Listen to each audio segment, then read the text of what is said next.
Kailangan ba dumaan sa barangay kung developer ang kausap mo? So ito pa yung common misunderstanding 'no, akala ng iba, lahat ng away or lahat ng sigalot ay dapat dumaan sa barangay.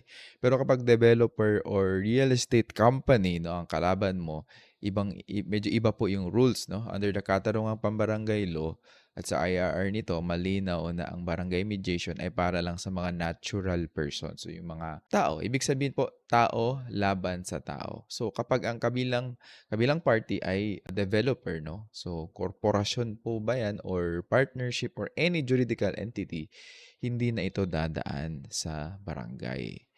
Okay po, because only disputes between individuals ang sa barangay. Okay, hindi po covered ang juridical persons.